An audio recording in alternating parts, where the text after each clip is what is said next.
DJI Mini 3 নামটা শুনলেই কিন্তু এখনকার কন্টেন্ট ক্রিয়েটরদের মধ্যে একটা আলোড়ন দেখা যায়। কিন্তু কেন? এত হাইপ কিসের জন্য? চলুন, আজকের এই আলোচনায় আমরা একটু গভীরে গিয়ে দেখি এই ছোট্ট ড্রোনটার মধ্যে এমন কি আছে যা একে প্রায় সবার পছন্দের তালিকায় একদম উপরে নিয়ে এসেছে। এর সবচেয়ে বড় আকর্ষণটা কোথায় জানেন? এটা দিয়ে প্রো লেভেলের ড্রোন শট নেওয়া যায়, কিন্তু দামটা এমনভাবে সেট করা হয়েছে যা নতুনদের জন্য একদম পারফেক্ট।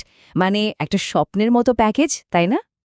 আচ্ছা, তাহলে প্রথম যে জিনিসটা এই ড্রোনটাকে অন্য সব ড্রোন থেকে একদম আলাদা করে ফেলে সেটা হলো এর ওজন।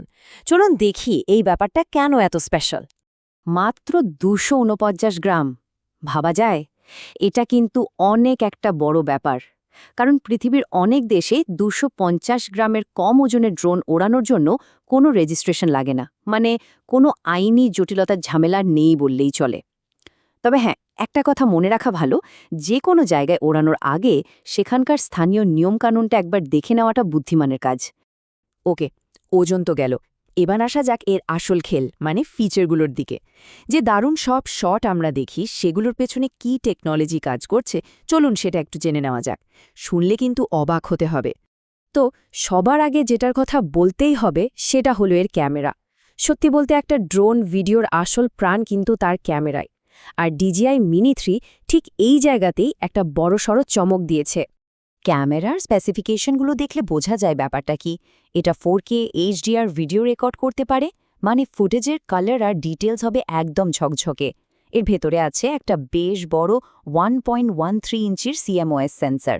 সহজ কথায়, এই বড় সেন্সরটা অনেক বেশি আলো ধরতে পারে, তাই দিনের বেলা তো বটেই, এমনকি কম আলোতেও ছবির কোয়ালিটি হয় চমৎকার। আর যেটা একটা গেম চেঞ্জার ফিচার সেটা হলো এর ভার্টিক্যাল শুটিং মোড, মানে টিকটক বা ইনস্টাগ্রাম রিলসের জন্য কন্টেন্ট বানানো এখন জাস্ট এক ক্লিকের ব্যাপার।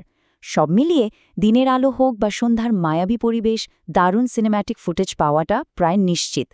ক্যামেরা তো না হয় দারুণ হলো, কিন্তু একটা ভালো শট নিতে তো সময়ও লাগে, তাই না? তাহলে প্রশ্ন আসেই, এই ড্রোনটা একবার চার্জে কতক্ষণ উড়তে পারে? এখানে কিন্তু দুটো ব্যাটারির অপশন পাওয়া যায়। যেটা স্ট্যান্ডার্ড ব্যাটারি, সেটা দিয়ে প্রায় 38 মিনিটসের মতো ওড়ানো যায়।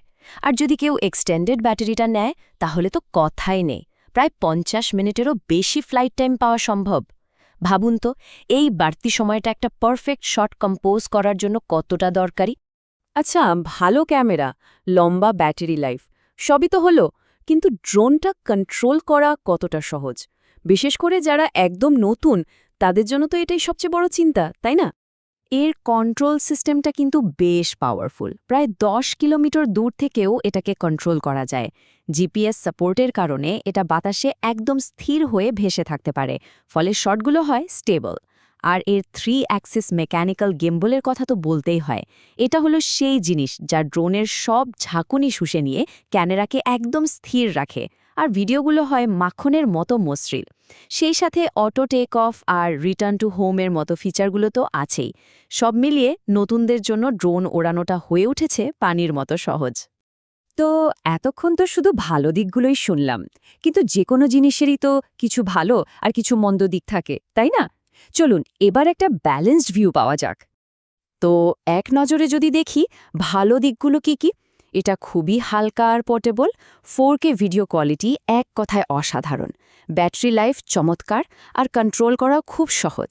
কিন্তু এর কিছু দুর্বলতাও আছে, যেগুলো জেনে রাখা ভালো। যেমন, এতে কোনো অবস্ট্যাকল অ্যাভয়েডেন্স সেন্সর নেই, মানে সামনে বা পেছনে কোনো বাধা এলে এটা নিজে থেকে থামবে না। ওড়ানোর সময় পাইলটকে সতর্ক থাকতে হবে। আর ওজন কম হওয়ার কারণে বেশি বাতাস থাকলে এটা একটু আনস্টেবল হয়ে যেতে পারে। প্রো মডেলগুলোর মতো অ্যাডভান্স ট্র্যাকিং ফিচারও এতে কিছুটা কম। তবে এই সীমাবদ্ধতাগুলো সত্ত্বেও রেডিটের একজন ব্যবহারকারী খুব দারুণ একটা কথা বলেছেন। তার মতে, এই দামে ছবির কোয়ালিটিটা অবিশ্বাস্য।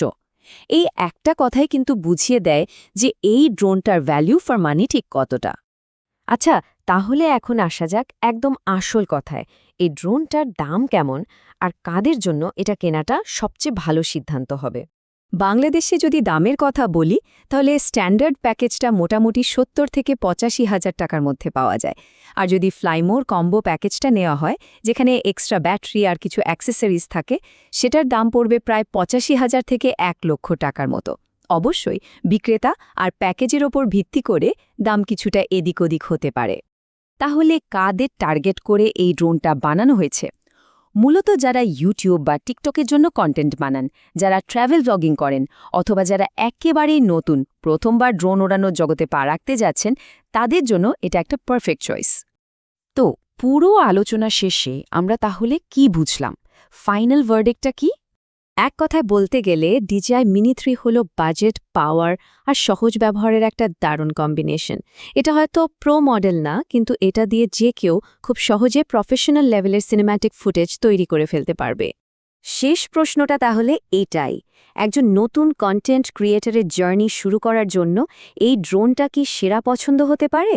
এর ফিচার আর সম্ভাবনাগুলো দেখে তো উত্তরটা হ্যাঁর দিকেই যায়, বাকিটা এখন ভাবার বিষয়।